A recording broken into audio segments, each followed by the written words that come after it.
జయశంకర్ భూపాలపల్లి జిల్లాలో గౌడ సంఘం ఆధ్వర్యంలో ఘనంగా సర్దార్ సర్వాయి పాపన్న గౌడ్ జయంతి వేడుకలు నిర్వహించారు. జయశంకర్ భూపాలపల్లి జిల్లాలో జిల్లా గౌడ సంఘం అధ్యక్షులు శ్రీపతి ప్రభాకర్ గౌడ్ ఆధ్వర్యంలో ముఖ్య అతిథిగా మాజీ ఎమ్మెల్యే గండ్ర వెంకటరమణారెడ్డి పాల్గొని సర్వాయి పాపన్న గౌడ్ విగ్రహానికి పూలమాలలు వేసి నివాళులు అర్పించారు. ఈ సందర్భంగా గౌడ సంఘం జిల్లా అధ్యక్షులు శ్రీపతి ప్రభాకర్ గౌడ్ అలాగే జిల్లా గ్రంథాలయ చైర్మన్ కోట రాజబాబు మాట్లాడారు.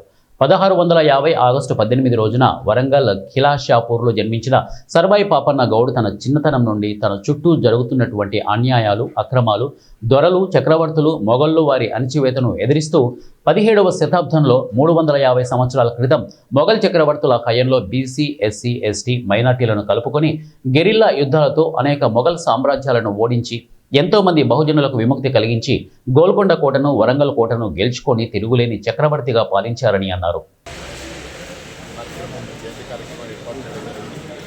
ఈ కార్యక్రమానికి వచ్చేందుకు అందరికీ నమస్కారం తెలియజేస్తూ మరి 275 జయంతి సందర్భంగా మరి సర్దార్ సర్వాయి పాపన్న గారు మరి బహుజన బిడ్డ గౌడ కులంలో జన్మించి గౌడ వృత్తిని స్వీకరించి ఆనాడున్నటువంటి భూస్వామ్య వ్యవస్థ, జమీందారు వ్యవస్థ మీద తిరుగుబాటు చేసి మరి బహుజన రాజ్యాన్ని స్థాపించినటువంటి మొదటి బహుజన రాజు సర్దార్ సర్వాయి పాపన్న గారు. మరి వారు చేసిన అనేక సంక్షేమ కార్యక్రమాలు చేసి ఆనాడున్నటువంటి మొఘలాయి చక్రవర్తులను, గోల్కొండ నవాబులను ఎదిరించి మరి సామాన్య కుటుంబంలో జన్మించి మరి మొఘలాయి గోల్కొండ సైన్యాన్ని ఎదిరించి మరి గోల్కొండ కిలాను తగ్గించుకొని మరి ఒక మంచి పరిపాలన చేసి బహుజన రాజ్యాన్ని స్థాపించినటువంటి గొప్ప వ్యక్తి. మరి వారి ఆశయాల సాధన కోసం మరి ఇవాళ రాష్ట్రంలో ఉన్నటువంటి మరి రేవంత్ రెడ్డి గారి నాయకత్వంలో ఉన్న కాంగ్రెస్ ప్రభుత్వం కూడా మరి పాపన్న ఆశయ సాధన కోసం వారి బహుజనుల సంక్షేమం కోసం ఈనాడు కాంగ్రెస్ ప్రభుత్వం మరి పనిచేస్తూనుంది.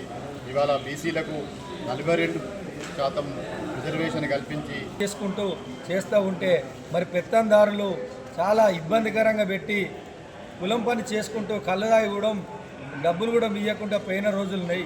అది చూసి సర్దార్ సర్వాయి పాపన్న అసలు ఈ పెత్తందారులను వంచాలంటే ఏం చేయాలని అప్పుడు సర్దార్ సర్వాయి పాపన్న 12 మందితో కలిసి 12,000 మందికి తీసుకొచ్చిండు.